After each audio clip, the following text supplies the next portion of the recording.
and Mrs.WPD Instagramming this experience live. Pictures of me half naked next to bongs. Check it out. The Weed Porn Daily podcast is brought to you by the Weed Porn Daily Head Shop. Check it out at weedporndaily.com/shop.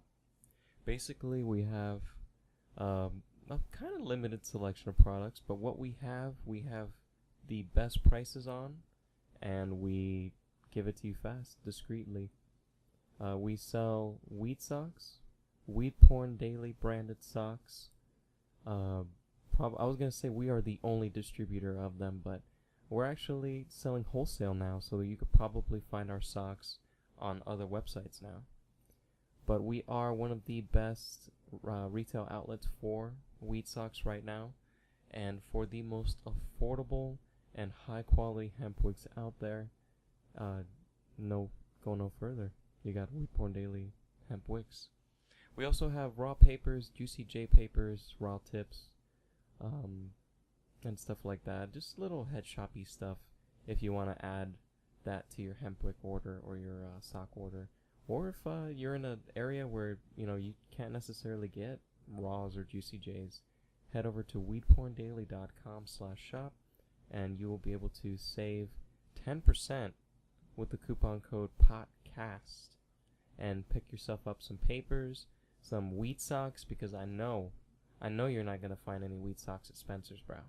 Like, this is a product that's not as easy to find necessarily as, say, I don't know, what other weed related, it's not as easy as to find as, say, like a High Times mag or something. Weed isn't that mainstream yet. So your source for weed socks, weedporndaily.com. We also have prints available as well. We have prints of our custom, unique, cool, I don't know how to describe them. They're weedy designs, they're stony designs. And we'll also have some very nice prints from Mrs.WPD up soon. Some actual screen printed stickers. It's a interesting combination, very, very cool. All at weedporndaily.com/shop. And make sure to check out our Society 6 shop. We don't pimp it enough, or it's just really hard to pimp because of literally how many products we stock there.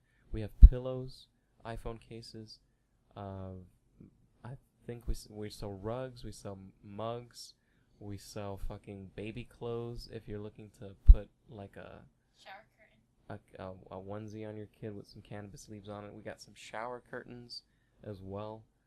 Just a huge selection of products available with all of our unique and I keep calling them unique. They're just sick, dank designs. They're all custom created by us. Like nothing, I don't know. Yeah. Society6.com/weedporndaily. I don't know what else to say. There's just so much shit on there. Like, making ads for it is even hard because there's just so many products to include. And then we have so many designs as well. We have, like, the medical marijuana logo that we've got going. We've got the Hello My Strain Is series. We've got a bunch of different pattern prints, like with little bongs or little pot leaves in different varieties. We've got vector, like arty, psychedelic-y stuff. Like, we've got so many designs, it's really hard to encompass them, especially on a oral experience like this. But check it out with your eyes at society6.com/weedporndaily. You can find all of the products there. I hope you've got your bowls packed, hash nails heated. I hope the edibles have been consumed approximately 16 minutes prior to this. And I hope your vapes are heated up and ready to go. I'm about to spark up some hemp wick and get into a bowl of half mango kush and half some shit that I forget what it was. Sativa dominant. Oh, I'm sorry. No, whoa. There we go. I'm mixing it with Mango Kush and the Pine Sol citrusy one. The one that kind of tastes like soap and orangey. Hey, you can hear Miss WeedPornDaily's disgust in the background. But I love any soapy strains. I love citrus. It's such a fresh smell, such a fresh flavor. You're It really, so gross. I know, it just takes me back to like a certain cleaning solution that I used to smell as a child. Something you used to eat. Possibly, I guess. I wasn't supposed to get into that Pine Sol. But cheers.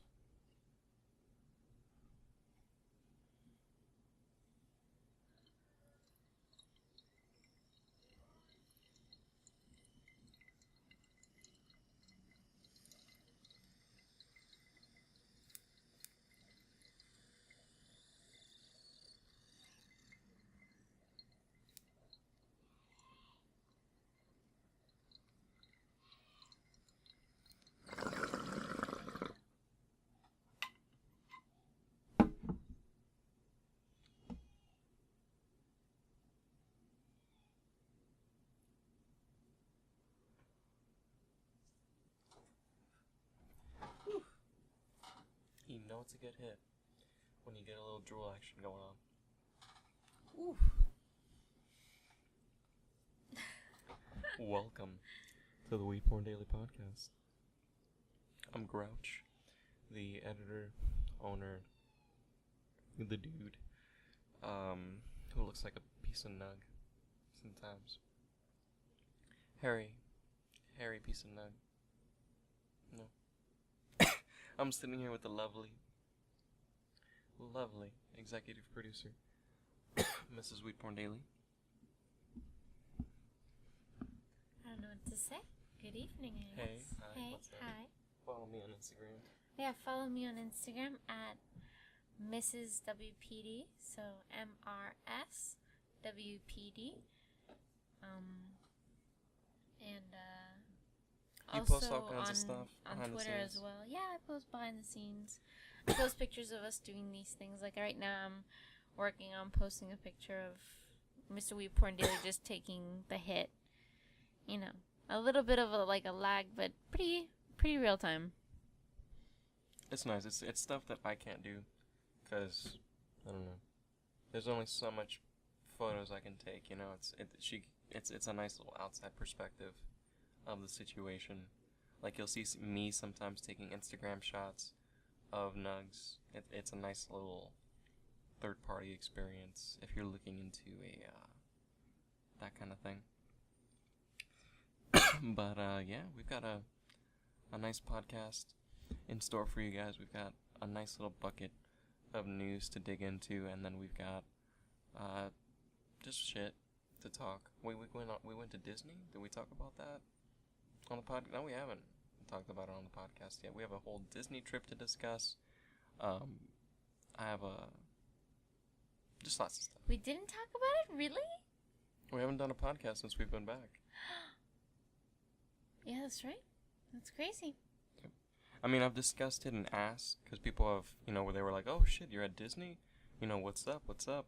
Well, I don't think I even read them. I remember seeing you write them. Mm-hmm. And I have a couple of videos that I recorded that I haven't posted it as well. Just some shots of the parks, shots of us going on, I think, the People Mover. And, it was funny. While we were recording, the reason that we didn't have as much memory on the memory card is because there was a video on the card of it turned on in the bag. Like, the camera had turned on with the shutter on and everything, and I just found a video of just blackness. And you can hear just everything just very, very faintly. It was so haunting. It was like Disneyland, like, cranked down to, like, -1 decibels.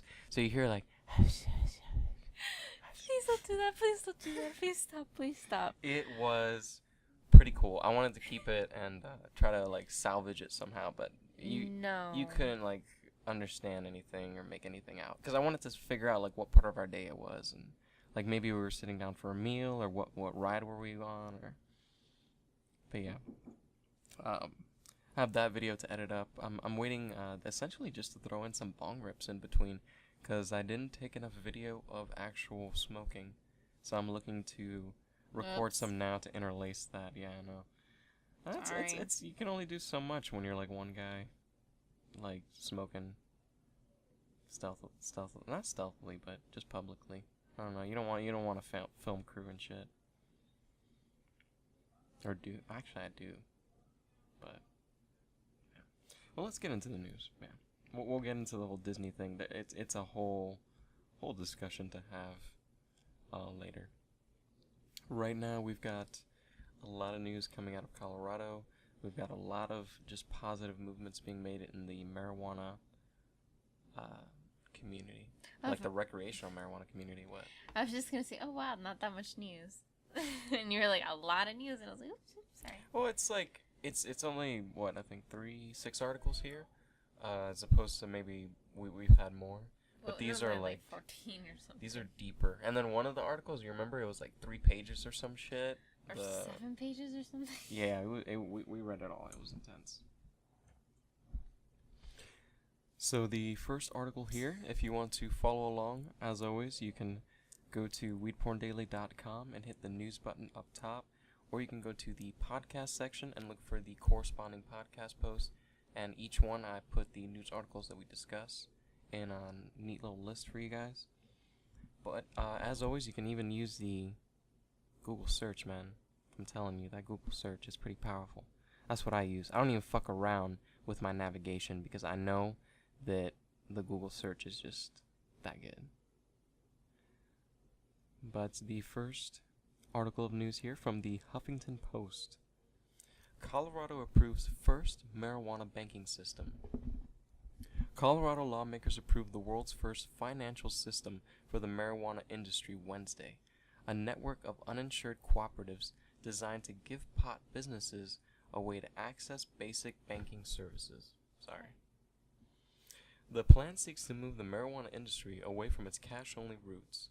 Banks routinely reject pot businesses for even basic services such as checking accounts because they fear of running afoul of federal law, which considers marijuana and its proceeds illegal.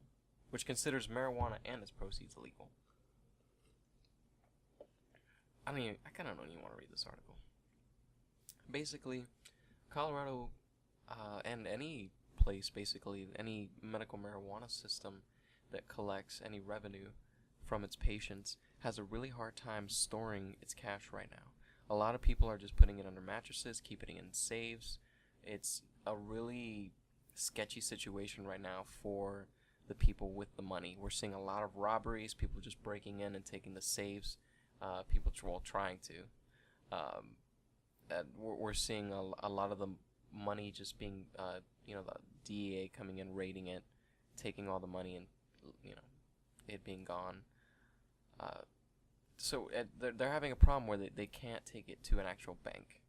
Banks are rejecting it because there's an actual clause in federal law which considers any sort of illegal drug sale to be it involved cocaine sales in like the 80s, but basically it bans like the sale of anything, like you can't write off like anything on your taxes if you're like a marijuana business, a crack business, any drug related business. It's like once you sell weed, you can't actually say like, oh, I have to write off my building. I have to write off some employees. Like I have like 3. I have to write like, businesses by normal law, they get certain write-offs on taxes, and they get certain returns and things. It's certain. It's just how the IRS works. They support businesses, and if you're a business, they try to give you cutbacks for shit.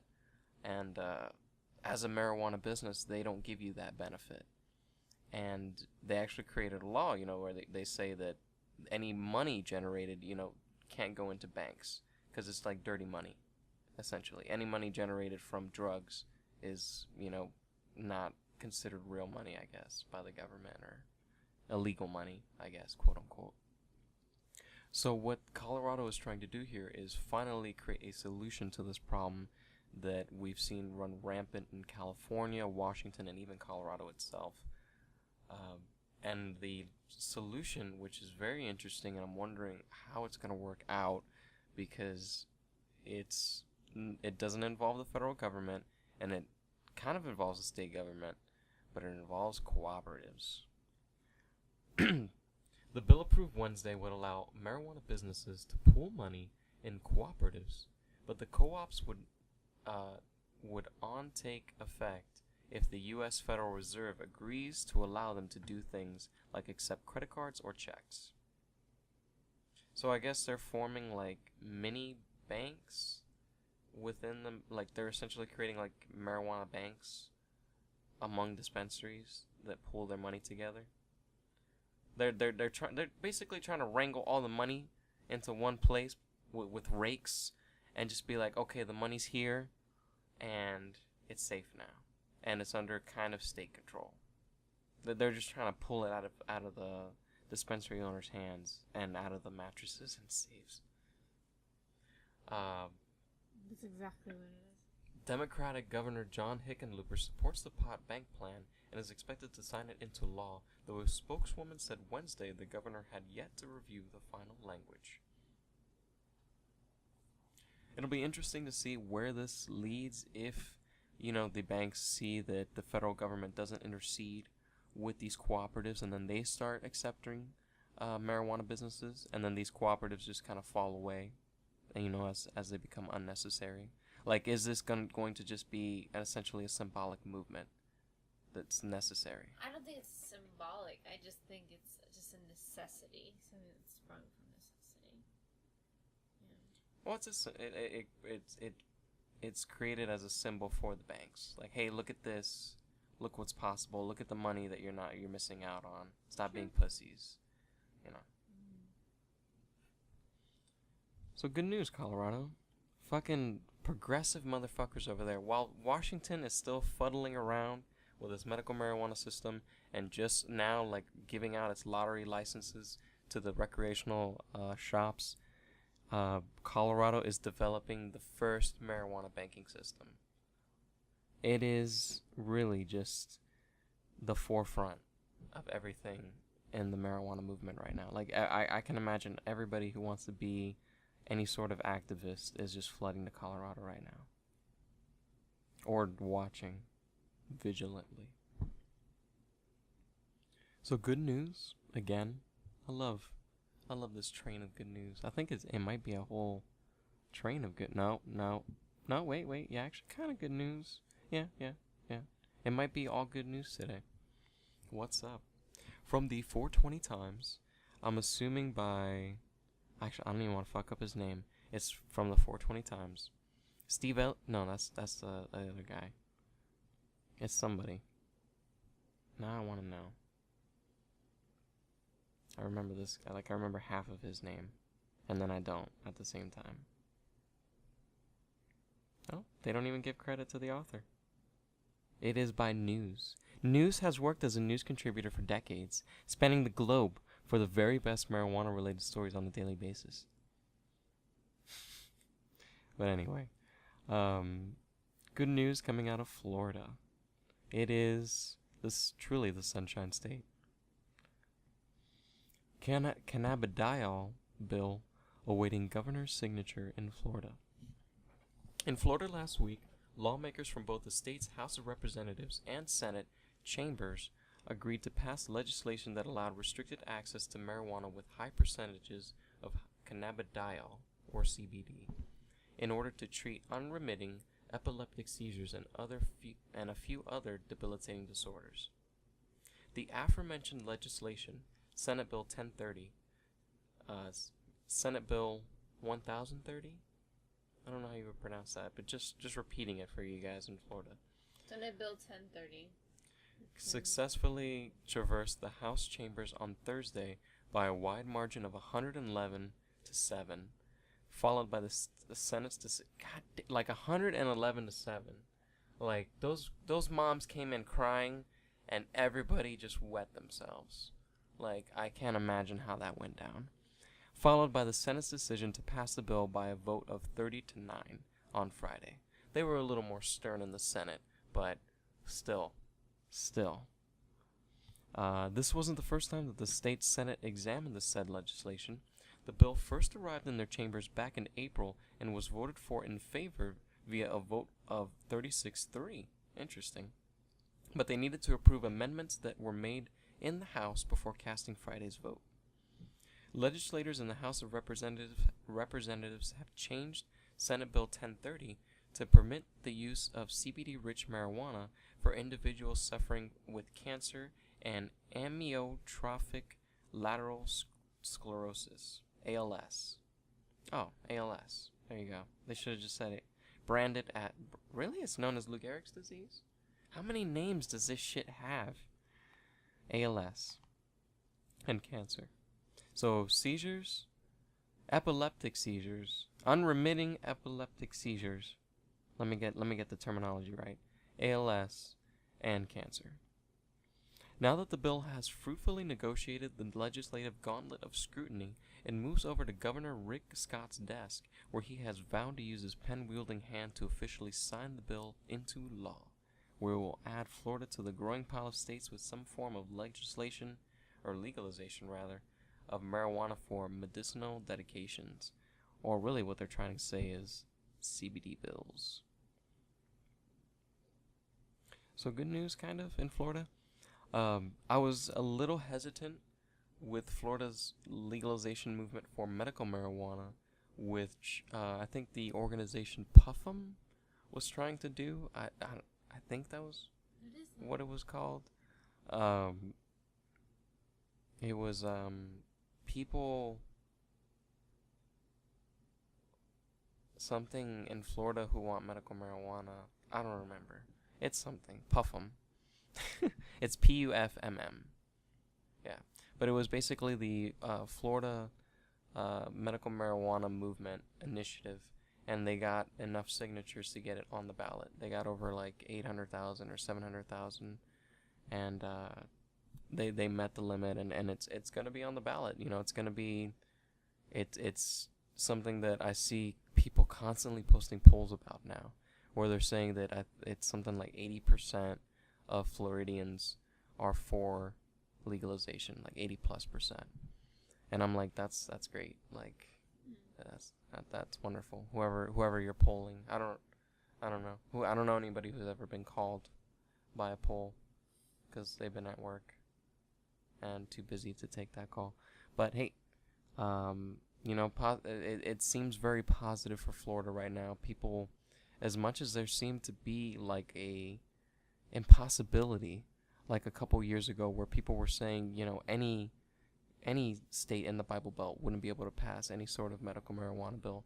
Now we're seeing Florida taking these strides. I mean, they already have, now we're going to have CBD in a couple days, and then soon, boom, like medical marijuana. That's crazy. That's crazy. Florida making some crazy moves that were completely unexpected.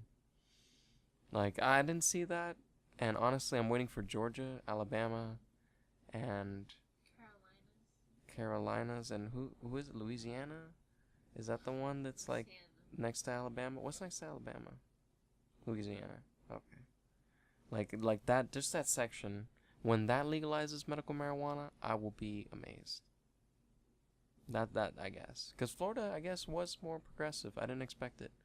I guess, I don't know. Florida's hard to pin down. You know, you think like, oh, the Carolinas are just full of, you know, a lot of conservatives, or anywhere in the Bible Belt, really. You go to Colorado, it's full of progressives. You go to California, a lot of progressives. Actually, 50-50 progressives, conservatives, surprisingly. Depends where you are. Yeah. Yeah, because a lot of areas, you know, they have high progressives and then conservatives. But I guess that's a lot of places. But California in general has a 50-50. And then Washington has a lot of progressives, right? I'd assume. And I assume Oregon, too. And Mrs.WPD's reaction. I forget what my point was there. What was my point? I just didn't expect it from Florida. So good news. Good luck, you guys in Florida. Seriously. I hope, get out and vote. Like, that's all I want to see. It's like people from New York. Like, it's people from Florida and people from New York are people who constantly ask me, and Texas, whether or not it's going to be legal in their state. And I'm like, bruh, you got to get out there. Like, legalization is waiting for you. What? What was that? What was that? The next article, kind of some positive news. We're gonna spin it. We're gonna spin this. Colorado's marijuana sales draining Nebraska's budget. This comes to us from KETV, from Dual. Is that Dual County? Dual. I don't know. Dual. Colorado's gain is Nebraska's pain. Its legal marijuana sales fund schools, construction, and budgets, but it's draining Nebraska's law enforcement dry. So why isn't anyone doing something about it? It appears lawmakers want to take a wait-and-see approach, but while they're waiting, police are panicking as departments' budgets dwindle as they try to fight a never-ending war on weed. Just this year, there's so much cannabis confiscated and locked up in Dual County, if sold illegally, it could buy deputies new cruisers. 1 in every 5 cars, we are now finding something in there, Hayward said. Crazy. It's fascinating to see just how much Colorado is influencing tourism now. You know, I kind of expected it a little bit. You know, everyone's calling it New Amsterdam, and you know we saw a bit of, you know, a surge of excitement those first couple days or weeks or whatever. But I suppose that people are just still just rolling over. It must not be as big of a deal to people to drive like 12 hours to get some sick weed if they're living in some like dry ass county. I can't imagine. Yeah. But this was interesting. It basically shows the benefit of legalizing it. You know, people say, oh, we should hold back on these legalization bills. You know, maybe we should rework it. You know, try to get something a little more lenient with more home growing, whatever. But just Colorado having these recreational stores available to people, to anyone like that, has created such a such a mark, such an effect on society that it's really undeniable how powerful legalization is. So really, now it's just a matter of just how many states can turn green and how fast. Because now it's going to be a race to who gets the most money and who's losing it. Like now it's not only were you losing money to the drug war before, but now you're actually struggling more because people are becoming more lenient to it, and you're still like strict and conservative about it. You know, it's a fascinating reaction, and hopefully it really pushes the legalization movement even faster forward.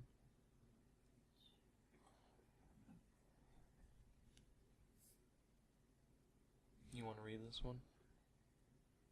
You want to attempt? It's a more good news. Honestly, I don't know if I can. Yeah.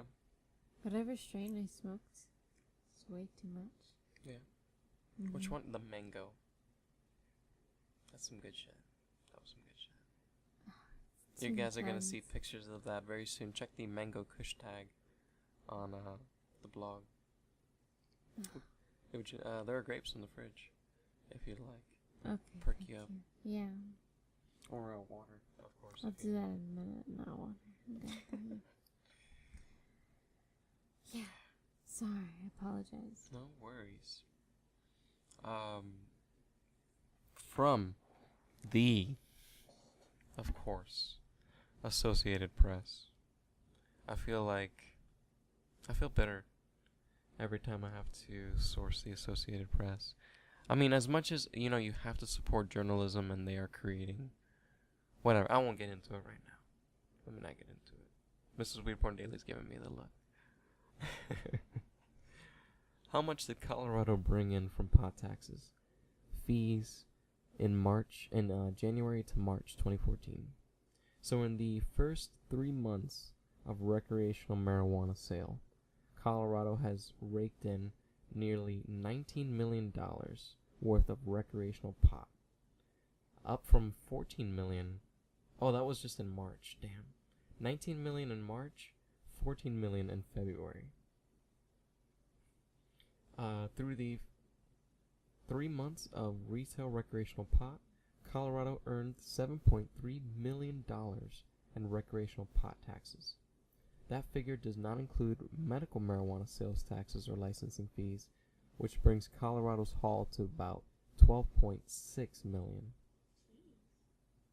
So that's just money that's funding the education system, that's funding more research into cannabis, that's funding more research into cannabis's effect on driving.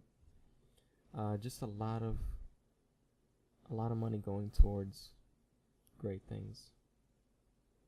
Most importantly, to the kids. Going to the kids. Kids are going to school with our cush money. What is up? The future is bright. Let my people grow.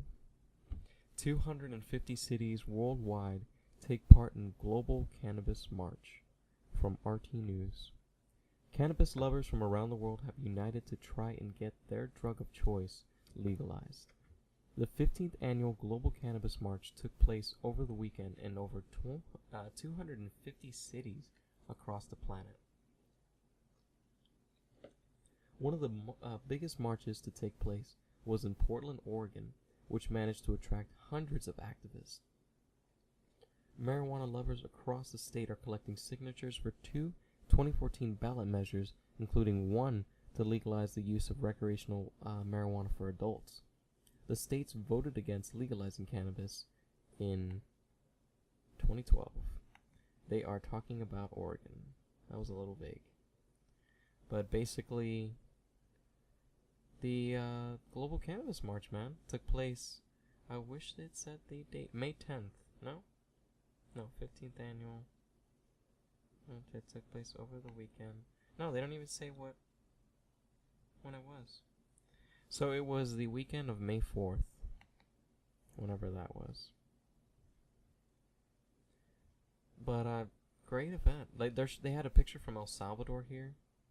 Like it is truly a worldwide event, and it's one of those things like 420, where you have to truly imagine that almost simultaneously, well, not really because of time zones, but almost simultaneously, you are able to spark up with every single stoner in the world who, can participate. But it is just a kind of echo into eternity for stoners. A massive kind of, I don't know, smoke signal into the ether. It's a beautiful thing. So, and not only that, but we're able to channel that energy and channel all those people and, bring these initiatives into place and get them signed and possibly get these legalization movements pushed forward. We take these events that are a place of celebration and a place of festivity, and we utilize them for the purposes of activism, and it cultivates a very successful result. Well, hopefully. We'll see for Oregon. We'll see. But the Global Cannabis March, man, I personally didn't get to participate. It looks pretty sick. I mean, it's the kind of thing where people just carry like giant fake joints and march with them and just smoke weed and have a good time marching with interesting cosplays and signage and masks, of course, to conceal identities. That's very important in this day and age. But May 3rd, the Global Cannabis March at 12 noon, May 3rd. So next year, if you guys didn't get to participate, definitely something to consider. And speaking of, we're actually going to soon open up a little page on the website with like an events calendar, and I want to get it, full of like every single cannabis convention, cannabis event, march, what is it? Like the business meetings that happen, conferences, things like that. So expect that soon. I already have a significant list of things down. I'm just trying to find a framework right now for the actual calendar. I'm not sure what I want to use, or if I want to custom script my own, or what have you. And the biggest news of the week, the featured article, something that me and Mrs.WPD talk about very often because we are lovers of edibles and just culinary and things in general. This was a really difficult article for me to read and distinguish what kind of journalism this was. Did you have that difficulty, or was that just me? What do you mean journalism? Like how much validity is to this? I don't know. I think that the fact that there was so much to read, that they did their research, and it amazes me how much this publication, looked into it and talked to people about it. But from the Denver Post, by Eric Gorski. Surprise health inspections for Denver makers of pot edibles. Review of Denver records. 58 critical violations at 24 businesses, most of them since March. Food safety inspections of businesses that manufacture and sell marijuana edibles in Denver have found products that should be refrigerated sitting out on shelves, and preparation methods insufficient to kill bacteria that can cause serious foodborne illnesses. Got like a hair in my mouth that I was dancing with the whole sentence there. The unannounced visits by Denver Department of Environmental Health have led to 3 product recalls and the destruction of tens of thousands of dollars worth of products. State and local health authorities have not linked edibles to any confirmed cases of foodborne illnesses. City officials say that the marijuana industry has been responsive to their concerns, and all products identified as unsafe have been taken off the market. This just sounds like something out of like a movie. Like something so strange. Like the movie with the monkey epidemic or whatever. Yeah, I know what you mean. Well, I'll talk about it later, and I know what you mean, how it seems a little sketchy. The inspectors themselves seem to harp on a very particular foodborne related illness, botulism, and I'm not, was it botulism? Well, there was botulism, and there was like another one as well. And I didn't buy it. I don't know, I don't, maybe I don't know too much about botulism, but I don't think it was too big of a concern for a lot of industries, and they're just kind of scrutinizing right now. But we'll see. People are arguing, like, is this really a just crackdown, or is it kind of a, symbolic crackdown, like them, like, saying, like, hey, we kind of don't want you operating, or, like, I don't know, or, like, yeah, let me keep reading. The violation marks the first time a Colorado health agency has held kitchens producing pot-infused brownies, cookies, and tinctures to the same food safety standards as restaurants. Overall, I think there is a high level of compliance in the industry, said Bob McDonald, ironic, the city of Denver's Director of Public Health Inspections. The nigga's name is McDonald, and he's the Director of Public Health Inspections, baby. Can you imagine how that goes down? Sometimes he's got to visit a lot of McDonald's. There's a lot of they're like Starbuckses. There are a lot of them. I'm sorry. That doesn't mean that we don't come across critical violations from time to time. A Denver Post review of city records found inspectors have identified 58 critical violations at 24 businesses, most of them since March. City officials said that since January 2013, inspectors have made at least 340 visits to edibles manufacturers and the medical dispensaries and recreational pot shops that sell their products. The food safety push, so far unique to Denver but under consideration elsewhere, comes at a sensitive time for Colorado's edible industry. 2 recent deaths have been tied to infused candy and cookies. Emergency rooms are reporting more bad reactions and cases of children becoming ill, and state regulators are weighing new restrictions on potency and serving sizes. Drama, drama, drama. There was about one important thing there, and it was the last thing, which was the state regulators imposing new regulations on potency and stuff. But that's just because people can just buy as many edibles as they want right now, and the edible can have 900 milligrams of THC in it, and that's more than any amount of weed you could buy in flower form. Yeah. Dangerous bacteria. This is where my bullshit meter starts going off a little bit, but it's understandable because there are a lot of set standards in kitchens. A lot of temperatures that chefs are made to memorize. My friend worked at a restaurant, and he knew he had to take tests actually for hey, how much do you have to cook ribs for? Oh, that's 375 degrees. How much do you cook potatoes for? Oh, that's 275 degrees. He had to know it on hand how much each one had to be cooked for, because he needs to walk around that kitchen and make sure that all the food is properly cooked to a safe temperature. So it's understandable. It's just these cannabis industries are just so not treated like any other business that it's very difficult for them to fall under these regulations all of a sudden. But continuing onward, dangerous bacteria.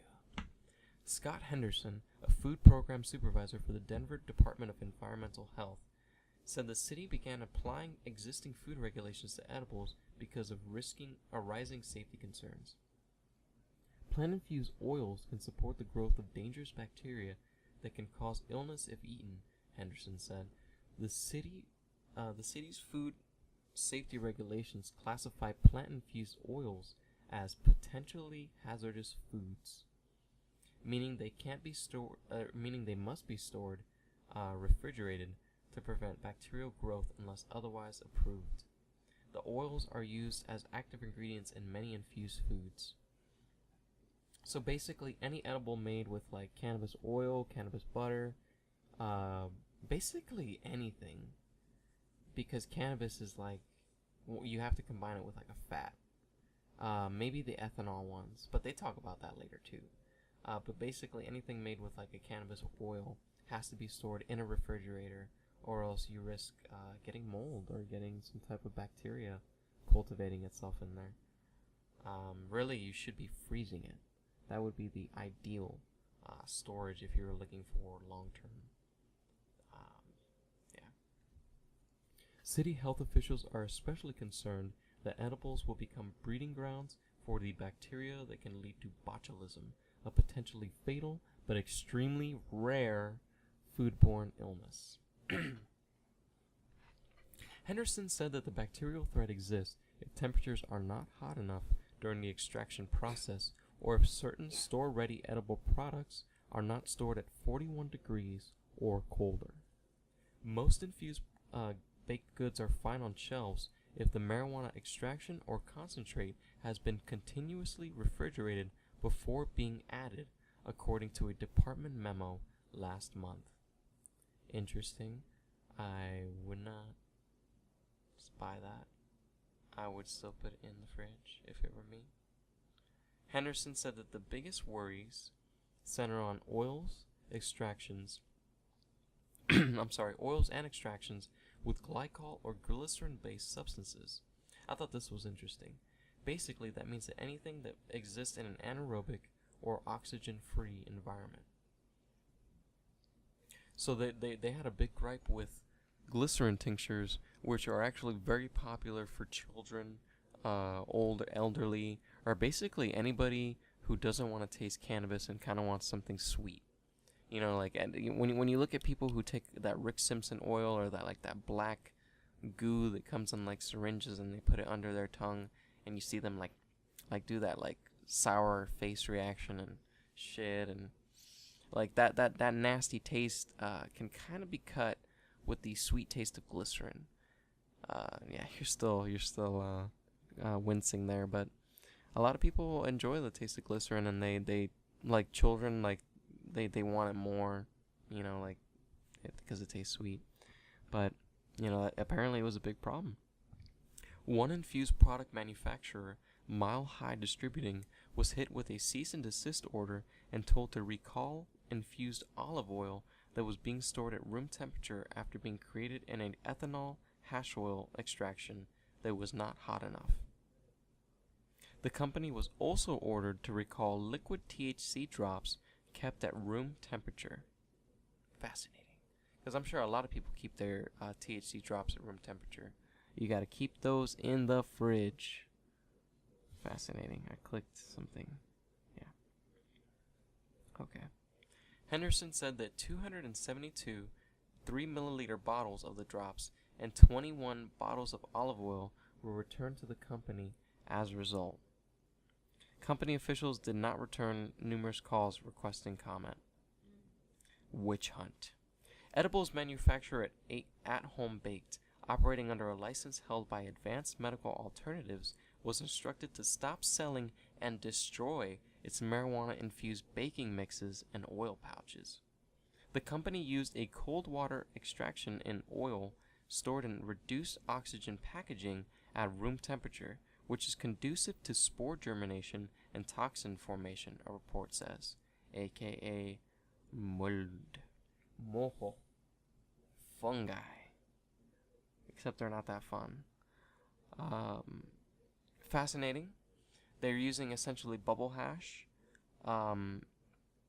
mixed with oil, which is used in a reduced oxygen packaging, which is essentially in kind of those kind of half vacuum sealed packages. So those even need to be kept in the fridge. Like it's fascinating that a lot of these standards, I'm sure, aren't like reported or like expressed more so by dispensaries. You know, like you're not going to a dispensary and do they tell you like, hey, you should put this cannabis chocolate in the fridge, bro? Like if you keep it out of the fridge, you're gonna risk mold. But then again, I guess it's the same thing with a lot of food, right? Like nobody really warns you when you buy like coconut oil or olive oil, like, hey bro, keep that out of sunlight or it'll get bitter. Like all these are kind of things, like little nuances that aren't really expressed or put on like FDA pamphlets that nobody reads. But going onward, co-owner James Ashkar said he understands the city's concerns, which, yeah, you know, it is understandable. But he said that the botulism threat is virtually non-existent. No one has ever gotten sick from his products, and the city is overstepping its bounds in a, quote, witch hunt on edibles, unquote. At Home Baked, sorry, it's like the company name, changed its methods to address the city's concerns, Ashker said. So that's nice, you know, hey, we'll throw our shit in the fridge. Sorry. This is like a 2-page article. I don't know if I want to go through all of it, but with that expressed my point. Like, you know, not necessarily a lot of people are getting sick from bad edibles, but you go onward to the next page, and the regulators actually discovered a dispensary selling a moldy piece of like a moldy piece of something. Yeah, they found expired coconut oil and mold on infused butter at Patient's Choice Direct Dispensary on Morrison Road. So be careful going there, man, because apparently they can't spot mold. That's kind of scary.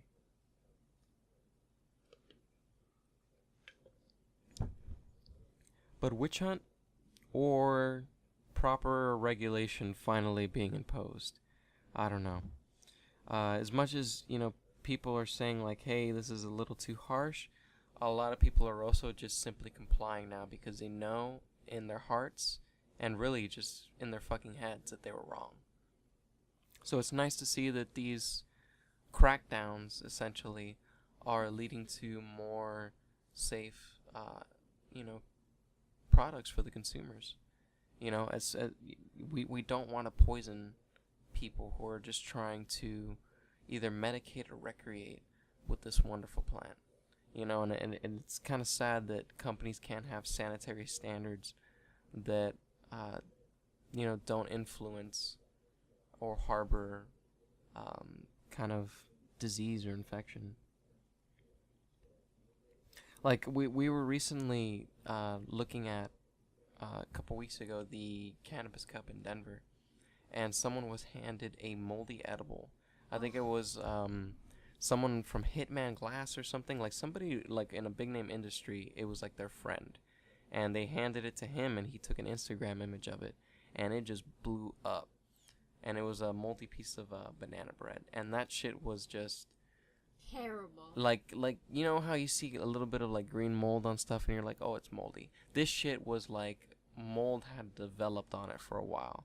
And then you look at the packaging for it, and they were wrapping the edibles in like Xerox paper. They weren't using like any sort of saran wrap, any sort of sealed packaging, any sort of oxygen reduced packaging, any sort of professional fucking shit. They were just wrapping it in Xerox.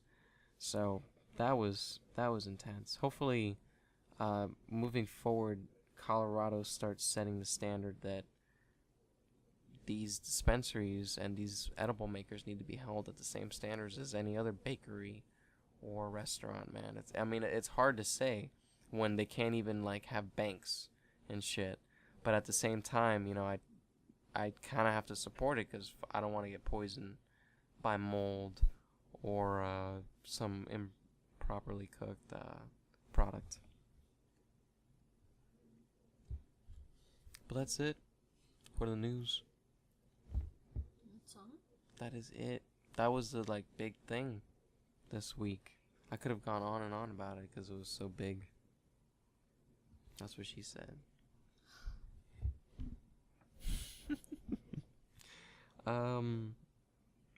Right on. I don't know. We finished the news. What's been going down in the office? I don't even fucking know. Oh yeah, fucking Disney. What?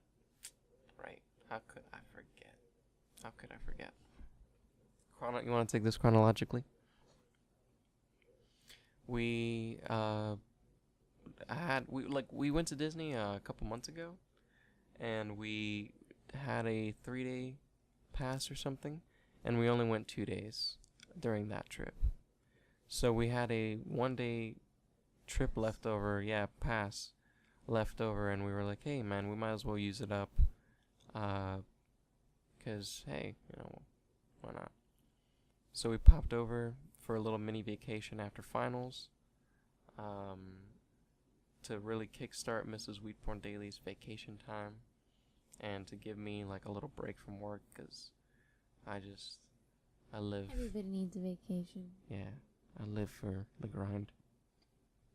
But it was nice. We went to Pop Century, which was my second time there and Mrs. WeedPornDaily's first time there. Big bummer. Kind of disappointing, yeah. It ended up, I love the classic motifs like 70s, 80s, 60s, whatever. I can dig the giant computer sculpture and the giant Rubik's Cube and the giant I can dig it. But once we got into the actual rooms, there was just no sign of anything Disney, or there was Disney, but there wasn't anything but it themed. was barely Disney. It was the runner on the bed and the soaps. Yeah, there was no... I mean, we had a poster on the wall, but it was a really poorly designed poster. Mishmash. And there was no, what is it? The shit that goes on the top of the wall lining? Crown molding? That, like, that they usually do, like, a design and stuff like that. There was none of that. It just looked like a hotel room, kind of, at the end of the day. So that was a little depressing. Especially because you had to pay a little more than say... what we normally like to go to. Yeah, we usually stay at the All-Stars. And that gives a more themed feel. Is great. Yeah. I loved it. Mm-hmm. That's the best one. All-Star movies. Yeah. Definitely. But Pop Century, it was connected to the Art of Animation Resort, though. I thought that was interesting. That was a pretty sick-ass hotel. Yeah, that was one that we wanted to stay at for a while. And we actually got to just walk around and get a little sample of it. And we definitely would consider staying at it in the future if fucking we were ballers who could just stay at a family suite by ourselves or something. I don't even know. Or if they would just fucking open a single suite. Yeah, like some nice just single suites or honeymoon suites or something. But we stayed at the Pop Century, and the second I got there, we checked in, and I was like, I gotta toke up. So the smoke spot ended up being, whereas normally in the hotels they kind of, put them peppered around the park. Bushes and stuff. Yeah, this one, this whole hotel is like surrounded by a lake. You can kind of do like a walk around the hotel and the whole perimeter of it, and it's like a nice like lake view. And right across the lake is the Art of Animation Resort. So all along the like walking path, running path, whatever along the lake is also benches for smoking, which was really nice. I expected it to be terrible. I expected me to be interrupted by joggers all the time and little carts and people and lots of people just trying to absorb that lake and stuff. And it ended up being just really relaxing, just kicking back, looking at the lake, just observing like the ducks. I realized the beauty of water and stuff there. It was incredible. Like I can see why people charge so much for waterfront property now. I'm like, as cheap as it is as a gimmick, it's not really a gimmick. It really is powerful and evocative in a lot of ways. Oh, please get out of here. But the smoke was sick. I posted an Instagram shot of it. You can see it with me and like the magic band and like a joint kicking back. Then we went to the Art of Animation Resort and we actually had dinner there. The first night, or the second night, or we had lunch there.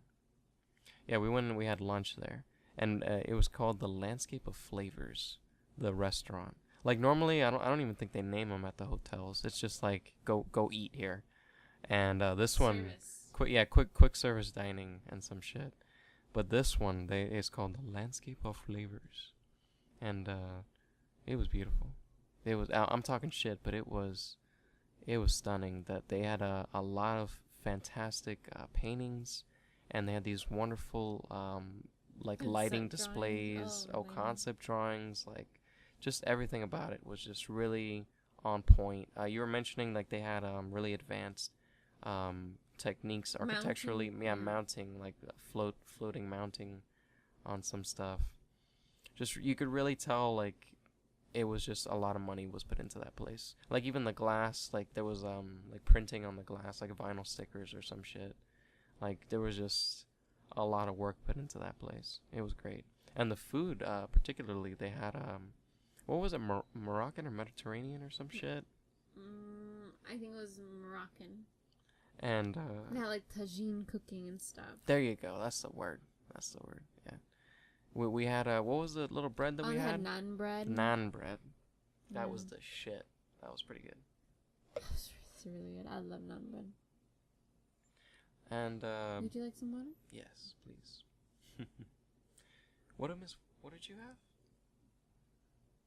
What did you eat that day? You had I think we both ended up having the same thing. It was like the chicken leg.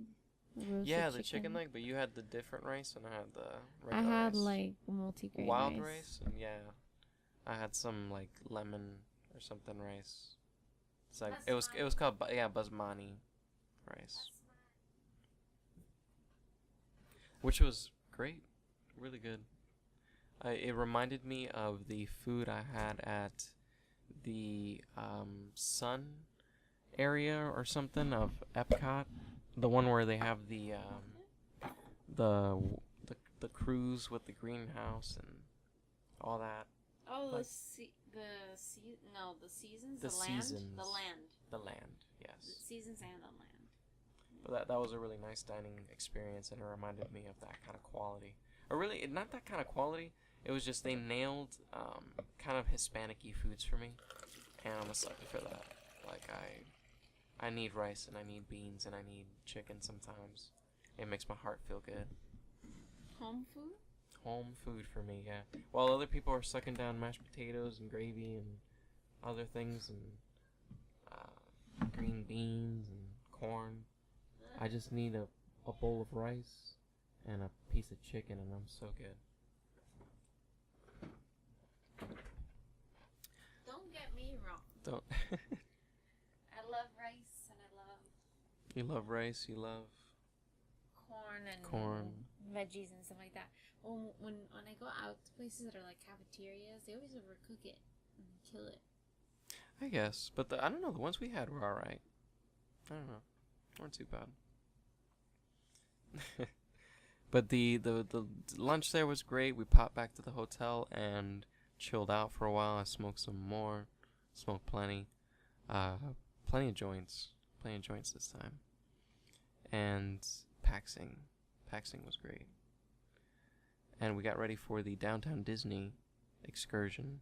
We had like a little date at downtown Disney. It was nice. We both dressed up a little bit and popped by. What was it? It's not Cat Cora's anymore. It's the Portobello. Or Portofino maybe. I don't know. Something. Porto something. Italian restaurant in downtown Disney. Pretty good. In Pleasure Island, yeah. Yeah, defunct Pleasure Island, basically. But the food was pretty good. I don't know. I had a pizza, of course. Pizza was pretty good. Which one? I had the margarita, right? Margarita was pretty fresh. And you had the... I had like the big raviolis, like gigantic. Gigante. Ravioli. Ravioli, yeah. And then we had they gave us like what was it? Like a fucking soaked piece of garlic. It looked okay, don't even say anything. It looked like a vampire's heart. It looked like literally they went to Transylvania, pulled something out, put olive oil on it, and then slapped it on a plate, and they were like, it's a garlic. And I'm like, yeah, right. No. It looks so dead and like It did not. Gray. It did not. He's overreacting. No, it was a whole clove of garlic that the top was kind of chopped off, but it was left on top still. But they roasted it in the oven, and so it cooked it all the way through, and it got like cooking its own like juices and stuff, and it just like roasted, and it becomes this creamy texture, and you can kind of like mash it with a little bit of salt and pepper and olive oil, and you put it on toast, and it's like to die for. And Oscar was just being so. It was alright when I had some, but when it came out, if that came out and she wasn't with me, I would like look at the waiter and I would be like, "Are you trying to say something? Like, is this what is this supposed to mean? Is this like leave? Does this mean like I hate you? Like, what is? Yeah, like I wouldn't even know what to do with that thing. And then I saw your little process, and I was like, wow, this is a whole little procedure that I was not like initiated into. I was not a part of this garlic cult before this. But it was a great dinner. We had a great dinner. Saved room For dessert, It's so hard because every time like I go, I'm like, oh man, I want to eat so much, and then like, there's no way I can smoke enough that I can make like between me having ravioli and me having ice cream. I mean, we could just wait, but we just don't. You can't. You can't. Yeah. So we popped over to Ghirardelli, and you had what? You had a banana quake, some shit. Just I know. You're quaking already. I know. We posted a picture of it on Instagram. You can see hers in the background. And I had a like fudge brownie like thing. They both came in cups, so it was nice. The whipped cream is just to die for. There, they get the best whipped cream or make it or something. I don't know what they do. And banana quake shake. Has like salted sea salt and caramel. Banana. Great combination. Oh, it's delicious. And what was mine called? Oh, you can't see. I You're on didn't your write it feed. down. I didn't write it down. Well, I can go to your feed, I guess. But the I couldn't even make a dent in mine. I was like a quarter in maybe, and I just had to stop. It was just the fudge was just so rich and thick. It was just so hard to get through. Like, and it's the kind of shit that just makes your teeth hurt if you're poor and can't afford dental work. What was it called? You had a warm brownie sundae. Warm brownie sundae. Simple as that. Mm-hmm. Yeah, 91 likes on Instagram. But man, let me tell you, that stoned. It's like, some people say that having a child changes your life. Let me tell you, having Ghirardelli stoned is probably one of the best experiences you'll ever have. Definitely. I don't know. Maybe if you have some like crazy ass rich gelato shit somewhere, it's probably better. But this is like some pretty nice branded stuff. You know, you're not the closest you're gonna get to artisan level on a corporate level. Yeah. But it was a fantastic night. What was it? We got hats, pins. We had to get hats for the sun. I had brought a hat. It wasn't good enough. And I didn't bring a hat at all because I was like, why do I need a hat? You're stubborn. Why do I even need sunglasses? I have glasses. And I have my hand. And squinting and long eyelashes. But I quickly realized how fucking crazy the sun is and got myself a ball cap. And you got yourself a nice, you got yourself a really nice sun hat that gave you great coverage. Thank you. Yeah, it looked really nice. Thank you. But the Disney store had a great selection of stuff this time. I really, there was just a lot of stuff as a designer that I just wanted to walk by with the camera and just take shots and, start pulling inspiration from. It was nice. It's crazy how fresh they keep it. Because we were just there like a few months ago and we were already seeing like a whole, just basically everything was new. There was like a few things that we could look at and be like, oh, this was here last time. But, they just keep it so fresh over there. It's insane. So that was our first day. We went back to the hotel and chilled out. Chilled. Did I order? Really I didn't order room service that day. We were so tired. I just passed out. And we didn't get the king size bed this time either, and the handicap room and all that shit. Yeah. We got a regular room, regular everything. But we said fuck it. And we put the beds together. That was awesome. That was like an extra big bed. Beautiful thing. Yeah. And second day was Magic Kingdom. That was nice. We got there fairly early-ish. I don't know. There was no magic hours or anything, so we couldn't get there expressively early or anything, but we got there fairly early. Takes longer to get up in the morning. Excuse me? I was ready to go. I was just doing yoga. I was ready. I was showered. I was ready. I had packed up my packs. Yeah, but we rolled up. Our game plan was immediately roll up to the Seven Dwarfs Mine Train. That was it. Like, we were so on it. I wasn't even gonna talk about it. And we roll up, and we see it running, but nobody's riding it. Like, the carts are running, but there's nobody inside. And I feel like I see people in the distance on the ride. That kind of deja vu Oasis effect. Yeah. But we roll up to the cast member, because there's one posted up in front of the ride. Because Disney is so on point that they do that kind of stuff. If they have any sort of service that's out of order, they always have a cast member there to take queries and say this is out of commission for a certain amount of time, blah blah blah, and they let people know. They keep them informed. It's not some kind of I don't know. It's a nice part of their little thing agenda. So we roll up and we ask the guy when the ride's gonna open. He jokingly says next year, and then he tells us, in a couple weeks or whatever. And we were highly disappointed because we had just seen, the day before, or a couple days before, footage of people riding the fucking ride. But of course, it was press. Actors. Well, it was actors, and then press also got to ride it as well. People with press privileges. So we weren't baller enough to ride it. We had to suffer that disappointment a little bit, but we strode on, kept going.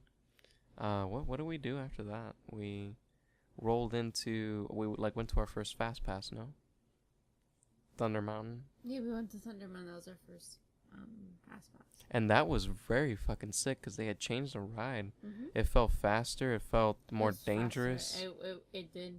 It was crazy. There were certain points I thought the cart was going to come off. Yeah, you were going to fall off the cart. At some points, it was intense. I got a nice video of that on my Instagram, if you guys want to check that out. But just really, it doesn't express just how fast I was going. Grouch.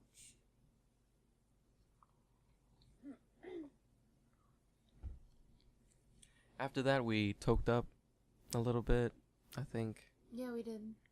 And then we made our way through Fantasyland? No. We went to the Haunted Mansion. Because it was empty of a line, and rode that. That was nice. That's always a really nice ride. I appreciate it every time. It's just such not simple mechanistry, but what was it? The one fucking scene with the projectors and the people dancing. It's something that was created nearly 30 plus years ago, and it's still such an effective effect that it stands today. They haven't replaced it, they haven't touched it up at all that much. It still stands that same core effect, and it's an amazing feat of achievement. What was after? I don't know. It's all foggy. I'm sorry. After the Haunted Mansion, I thought we went to Fantasyland. We went to Fantasyland. We tried. Be our guest. The Be Our Guest restaurant. Be our guest. We were not. If you're in a crazy line and you want to wait for 2.5 hours. If you want to wait till 1 o'clock or 3 o'clock around the Festival of Fantasy Parade. Yeah, it was crazy. It was crazy. There was a crazy line that wrapped around the restaurant and down, and we were informed that the best time to come would be during the Festival of Fantasy Parade, and I think we even rolled by then, and it was still no go, not happening. Yeah, we went up asking is there any availability, and the girl was like, no. Yeah, immediately just shutting people down. Yeah. So that was that. Be our guest. Yeah, we didn't see the Festival of Fantasy either. I forget what we decided to do something else instead. But I don't know. I've seen so many YouTube videos of it that I would be almost disappointed to see it in person. Like I've seen so many different angles of it that the view that I would probably be getting would like like yeah, not be as good. Well, we finished that. Yeah, be our And guest. Had a little after the- snack, chilled out. I don't know. I remember eating a banana or something. Yeah, after we that. did. I had a banana and Gatorade, and we did a refuel. But then we went to Tomorrowland, and in Tomorrowland, I think we tried. What ride did we try? We tried Space Mountain. I think it was time for Space The Mountain. Fast Pass, yeah. It was time for the Fast And Pass. that was like super fast again and altered again. They actually altered the ride as well, yeah.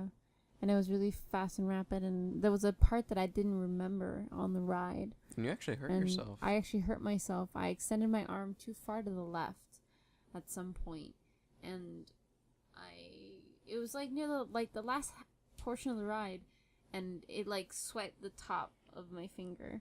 It's it like throbbed for like 20 minutes. If you guys aren't familiar with Space Mountain, it's a ride at Disney World, Disneyland, basically every Disney park they put it in, and it's a dark roller coaster. Do they have one in Japan? I don't know. Probably. I'll have to Do check. you think Hong Kong also has it? Hong Kong has it, Oh, okay. and I think I've seen it in Paris. It's just one of those rides Okay. that every Disneyland clone has it because it's in Disneyland. Excuse me, but it's an indoor roller coaster that's a dark ride. It's completely black. You don't see anything. And I mean, there are some portions where you see like maybe some star LED shits in the sky, or Yeah. they take you through like a tunnel of like effects or something. But most of the ride is in complete darkness. It was very interesting. The guy next to me, he was explaining to his friend like how the ride went. And he was like, it's not a ride where you pick up your hands and you scream like, ah! It's a ride where you put your hands and wrap them around your chest and you scream like, ah! And I was like, it's really nice that he described that to him.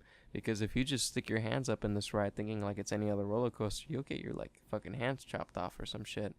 Because there's just so many like metal pieces everywhere. It's crazy. But Space Mountain, very cool ride. It amazes me how much Disney keeps it fresh, changing up the rides, changing up the store, changing up everything just to not keep it dull. Like I would expect to go back and just have that same. It's like basically like meth or crack or any other drug. You go back expecting that same high, and then you don't get it. Because. Yeah, better. And then this with Disney, they do you one better. They're like, we're gonna give you that drug and we're gonna amp it up. What's up? Ah! They're the worst drug dealers. Yeah. And it's like not even that, because it's like they change up the weight line, which was something that Oscar got introduced to last time, where they have like the little interactive game that you can play, which I've actually played before, and it was actually pretty easy and fun. I liked it. But he hasn't had the chance to play because we've never actually stayed in the line like long enough to do that. But it's a nice feature that they're incorporating into a lot of rides, Yeah. like in Soarin'. ride games. Yeah, Mhm. where it's just like a space theme for Space Mountain, and for Soarin', it's like you build lands with hand projection or some shit. You fly like a bird. Yeah. But then there's also like after the ride, they have changed Space Mountain because they put the New arcade in. they put the new arcade in with the new arcade machines. And there were some arcade machines that I was familiar with, and then Oscar wasn't familiar with, and I was surprised by that. The Mario Kart arcade machine. Which I had seen one before, so I don't know how I've seen one and he hasn't. I don't get around that much. Well, I tried to see where I could have seen it. Maybe online somewhere. No, I actually did it myself. Like, Yeah? I actually played it. Yeah. Yeah, I just don't remember. Jetpack Joyride. That was one I'd never seen I've before. never seen it before. And that was very nice to see how they incorporated like the jetpack aspect. They had you sit down, and it's essentially like a jetpack. You wrap your arms around the joysticks, and you each like hand is a trigger, and it's nice. It was a great, like, we saw a little kid playing it, and I was like, this is perfect for little kids. Like, it takes their little iPhone game and it makes it a lot more visceral for them, a lot more interactive. And what else? I really like that because it was like we had seen recently Fruit Ninja. Fruit Ninja is like it took it up by storm in terms of that. Plus Angry Birds, but I thought that really utilized the arcade feel really well. And we'd also seen Temple Run as well. But that one's like whatever. They didn't do that one well. Every time I see the like you can sit there and watch the instructional video of how to play for Temple Run, and the explanation is so complicated.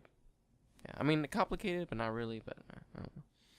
But great that it was nice to see that they updated the arcade and they keep everything like literally up to date. Those were some of like the newest arcade machines I'm sure on the market. Fucking shit. I don't know. And then Smoke. Oh yeah, we went to Smoke after that, and then we passed by the Smoke spot and there were no benches. Oh, okay, so when we were going from Fantasyland, after we had our little power snack before we went on Space Mountain, we traveled through. There's a path that is a designated smoking area. It travels like parallel to the train track. Yes, it travels parallel to the train track past the Barnstormer.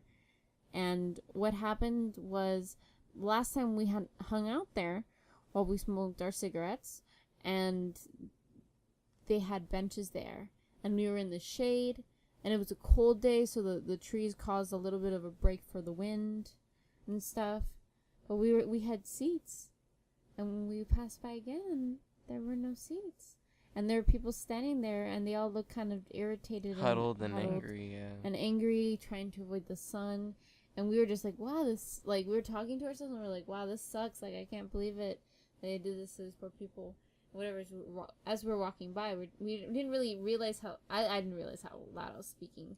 And the lady who was standing there smoking, she was like, yeah, I know.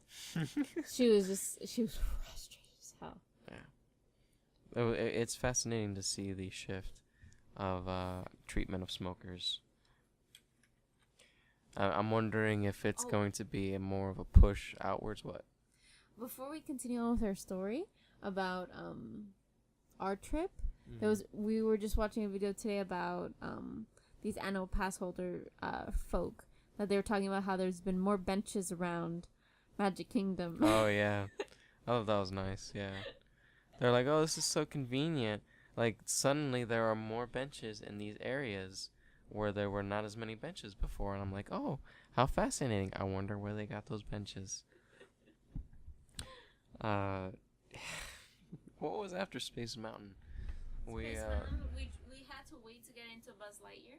So did we do the People Mover? We had to wait to get into Buzz Lightyear, and did we do the People? I don't think we did the People Mover. We did Stitch. Did we at that time? Stitch. Yeah, because it was like a 15-minute wait for Buzz Lightyear, but it was only a 20-minute session for Stitch, and we went over like 5 minutes, 6 minutes or something like that. And the Stitch one sucked. The Stitch one was terrible. I got stuck. Yeah, like, well, at first we couldn't hear anything because everybody was talking through the whole experience. I hate when people go on rides and they talk through the whole ride. It's like you ruined the experience. They muffled, all the speakers and the narration. And at one point, Stitch, if you guys don't know what the ride is, it's like Stitch beams in, like, from another planet, and you, like, sit in a theater where he beams into the center of the room, and you're all sitting around. With the room. Yeah, and you see, like, a animatronic Stitch in the middle, and he, like, spits at people and shit, and it goes dark at one point, and he, quote-unquote, jumps around, and you feel your, like, seat, like the, what is it, the harness that you have over you, like the seat. It weighs you down. It pushes you down, and it feels like, oh, he's, like, bouncing around. On your shoulders. And somehow... But it hurts.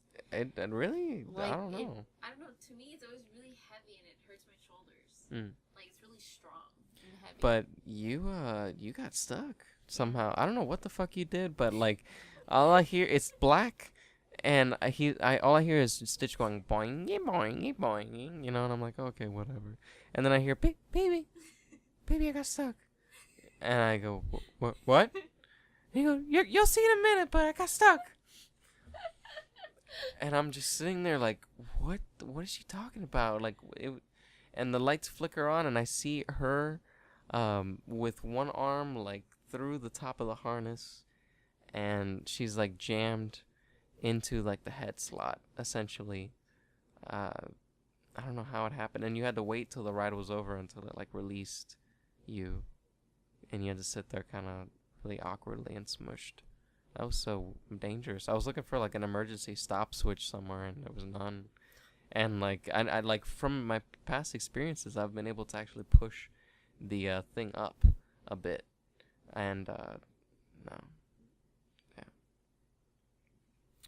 But that was kind of a flunk of an experience. But it was just nice getting out of the heat, because it was very hot that day.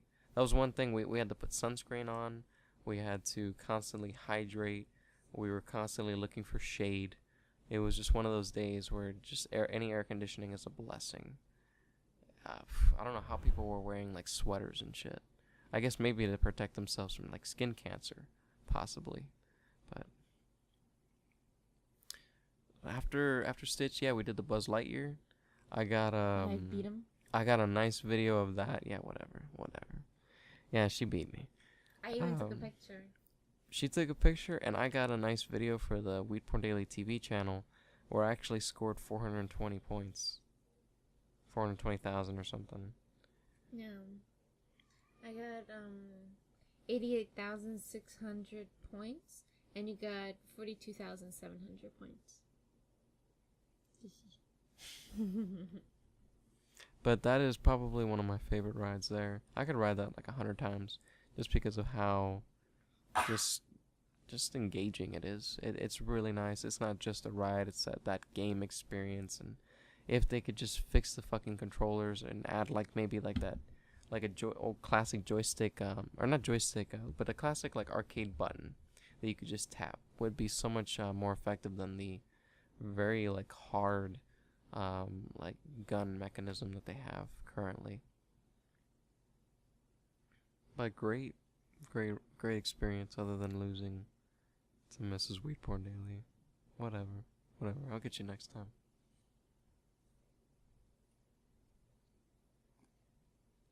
We ate at Cosmic Rays. Yep. Cafe. Never. That's a favorite. Yeah, never let down. But it was fucking packed though. Yeah, but we ended up actually getting the same seats, or basically like one table over from the same seats we got last time we went there, which is kind of cool. Kind of dug it. And after that, I think we did go on the People Mover. I think we wanted to rest and relax or something. Yeah, we went on People Mover. It was Chilled resting out. and relaxing. Recorded a nice video. Just kick back. I don't remember post People Mover. We kind of wandered around. People Mover, didn't we? Oh, we went to the Enchanted Tiki Room. Oh yeah, we wanted to see the Tiki Room, and then it ended up being closed, which was very disappointing. And sad. Yeah. And we 'Cause I enjoy it. took the train Which around. was enjoyable. Yep. So we took the train from the Adventureland, what? The bunny that I saw? Oh, yeah. Yeah, we took the train all the way basically to the front of the park, and when we were coming to the front of the park, we saw a very startling sight. There's a bunny? A bunny? A bunny. That's how you're going to drop it? I saw from the corner of my eye the, like a monstrous pile of, like, fluff. It's like, I don't know. It's like if a bunny had been, like, a bunny that you bought at a supermarket had been, like, eating Whole Foods and, like, taking protein shakes. Like, I'm bulking up? And bulking up, because this was the biggest bunny I'd ever seen. This shit was legit. Shakes. Yeah. That is how you describe that. It's not a bunny. That bunny was buff. It was a Joe Rogan bunny. Powerful. But the bunny. Very cute. Very, very cute. Like, it's one So thing that cute. we love seeing every time. The wildlife at Disney, it just Oh, exemplifies he hates it. how harmless it is. You know, it's just there's squirrels, bunnies, and fucking lizards everywhere. Like that is the extent of Disney wildlife. And birds, kind of, not really. They got that shit on point. But yeah, we after the railroad, we decided to head home. No, after the railroad, we went shopping. Yeah, We didn't buy anything. did a tour of the market but space. We went through the whole. We went through all the store. Mm-hmm. And then we rolled out. We did. Wait, gosh, you're so What? We saw the glass demonstration. Oh yeah, that's right. Sorry, I don't know. I forgot about that. Yeah, well, I actually we passed by the glass. It was like a glass Disney store, and I jokingly said, you know, oh, we should pass by and take some shots, and maybe post some up on Glass heads. Yeah, glass heads or some bong websites or whatever as a joke, and heady boro websites. And we went in, and there was sadly no glass worthy of documenting like that. But we got to see some live lamp work. We got to see some guy make a wine glass in like a kiln and shit. It was very nice. Very cool. And we also like. Well, you saw a guy fusing rods. That was stimulating.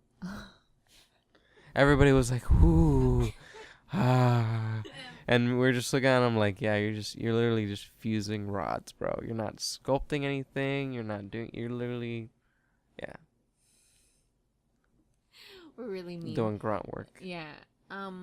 But then we went to found a candy shop. We went to the candy shop. Went through a hat shop. We went through a couple stores. And I think that was it. Couture Disney stores and shit. Oh yeah, the lack of couture. Yeah. But yeah, we went through all those stores, and I think that was when we decided to roll out. Call it a day. Pop back to the buses. Pop back to the hotel. And definitely smoked up again by the lake. hardcore. What's up? It was really nice though, because it was like sunset.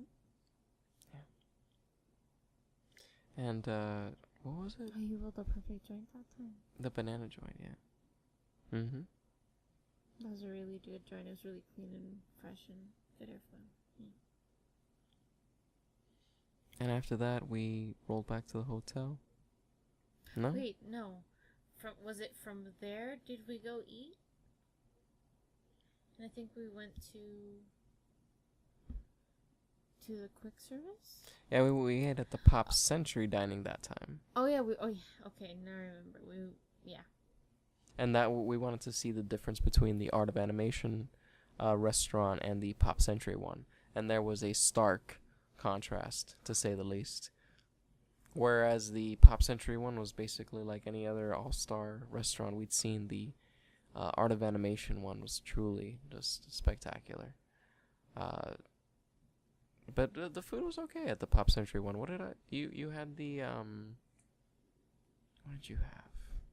Oh, you had you had some cold pasta that didn't sit well with you. Yeah, the pasta, I don't know why it was cold. Cold pasta and a And perfectly then it had breaded like a chicken. perfectly breaded chicken that was delicious, but I just didn't have the stomach to eat it. I felt nauseous and sick. Yeah. And I had a piece of chicken again. I think I had a piece of chicken and like roasted chicken with like potatoes or something. Yeah. Something simple. Well, you wanted like a lot of protein because you were like you had burned so much or something. Yeah, I just hadn't had any all day. Yeah. And had some protein. And then we ordered room service. No, I didn't order. We actually went down again. No, we were going to order room service. Yeah. No, no. Okay, back up. I failed eating, and he enjoyed his food, and he ate what he needed to eat. But then we both just I kind of begged him to go out and smoke with me, so we went and smoked. And then I felt so much better after the smoke. Like my stomach felt settled, my jaw felt better. And then we went back to the room, and I was like, I think I'm ready to eat. And then we were gonna order room service, and he said, nah, by the time blah blah blah, we just go and get it. And I agreed, because sometimes I like to let him pay for things. So I rolled down to the food court. That was an interesting experience all by myself, because just of how long it took and how high I was. So it was just me, super stoned, in a cafeteria. Not a good not combination rather. Oh, I ordered the pizza, which was actually went painlessly, and I sat there for the 10 or 15 minutes that it was cooking, and went like back and forth from the freezer area, deliberating on dessert the whole time. I was like, do I want the cupcake, or do I want the cookie, or do I want the cupcake and the cookie, or do I want this, or do I want so the... sad because all of it was really bad. And then yeah, I ended up getting like stuff, and it all ended up being really terrible. It sucked. Yeah. Like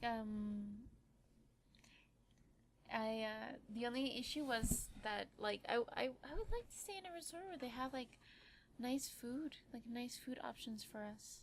It was Because interesting to see what. Sorry. I was just gonna say, as much as we love the Disney theme parks, we're also individuals that like to get the most out of our resort. You know, like we want a resort experience. We're not just staying for the parks.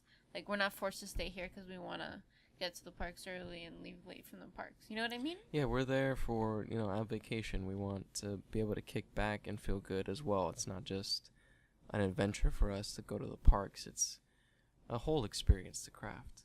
And the resort is a very significant part of that experience. You know, how well you sleep, how well you eat at night when you come back. Like, one of the things I appreciated a lot was about the restaurant at Coronado and the more mid-level restaurants. They were a little nicer. They had a little more variety. Too, yeah. It was significantly better than any other quick service dining that I'd seen. And even we'd seen recently on YouTube the videos of the Polynesian and the Grand Floridian and all that. They all have their own like nice restaurants inside. Like any other like really fancy hotel, they have to have their own restaurant, and that's how those work. So it was very interesting to see that. So hopefully we're looking forward to maybe one day staying at a really nice resort. Maybe in the later years or something. Oh yeah, it's interesting. We end up talking to couples sometimes, like our families and stuff, like at that one teppanyaki Oh yeah, what about place where they were like, yeah, we stay at they were staying at the nice hotels, weren't they? And stuff like they were expressing how they were having that experience, and you could see how they had worked for it and stuff. And I was like, one day we'll be there. One day this will be like our reward for the hard work that we do later on. Or when we just win the lotto or something. Jesus fucking Christ, I don't even know. I've been watching a lot of Face Off now. I'm thinking I can fucking do my own makeup. Seriously, yeah, I'll send you to one of those competition shows, baby. Work it. Hey, if there's a weed competition show, maybe I should apply. Hey, can you help me roll this joint? I've only rolled like 2 ever before this. And crazy. they have, and then there's a cutaway, and it says, "Oh yeah, and those 2 videos are like the most popular videos on my YouTube channel." Oh yeah, let me mention. Because I had an issue earlier where it was just like I had a hard time believing that they were casting people based on skill, and Mr. WeedPornDaily is like, no, they have to cast it on things like, is she a pretty young thing? Is he like, he is like he a a handsome disaster? yeah, is he a disaster? Is he a disaster waiting to happen? If you guys aren't sure what we're talking about, we're discussing Face Off, a reality competition show that Sci-Fi Network? Yes, sci-fi. That's a good touch. It pitches like makeup artists and special effects artists together, and just artists in general, to do special effects and makeup for, like, I guess like movies, film, photography, that kind of thing. Yeah, creating characters and stuff. So it's a prosthetics. Yeah, there you go. So that show, and there's just a lot of young people on that fucking show. Whereas there are a lot of, 30 plus, 40 plus people that have been in the industry, have their own companies, they have established techniques and things like that. There are a bunch of 20 somethings just fresh out of college, like literally 20-year-olds looking to make their mark or something. And they're like, I've only made 5 prosthetics, and 3 of them are being made right now in this competition. Like, fuck. Yeah. I heard that. I was like, fuck, what the hell? Yeah. It's intense. I don't know how people do that. I wouldn't be able to jump into that kind of water and not be able to know how to swim like that. That's suicide. Yeah. So I think that's good for this week, eh? Plenty good. We're plenty long, yeah. Hey, we have 3 questions. You want to see if one of those 3 questions are anything interesting? If you'd like to ask a question, head over to weedporndaily.com/FAQ. FAQ.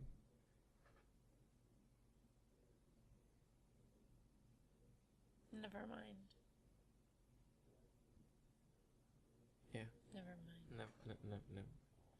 There was one compliment on me posting like the news and stuff, but Oh, really? that's about it. Yeah.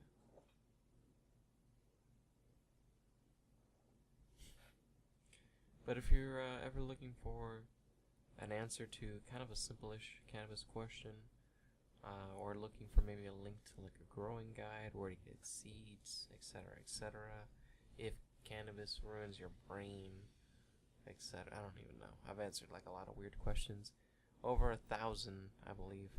Head over to weedporndaily.com/FAQ, man, because I'm seeing that a lot of people don't. We should mention we have a podcast coupon. I did at the podcast. Podcast, yeah. But yeah, if you guys want to check out the Weed Porn Daily head shop, head over to weedporndaily.com/shop and insert the coupon code POTCAST, POTCAST, when you are checking out, and you will save 10% on your entire order. So order up some weed socks, hemp wicks, rolling papers, or even some fresh ass Weed Porn Daily original prints. Also, make sure to check out our Society 6 shop, society6.com/weedporndaily.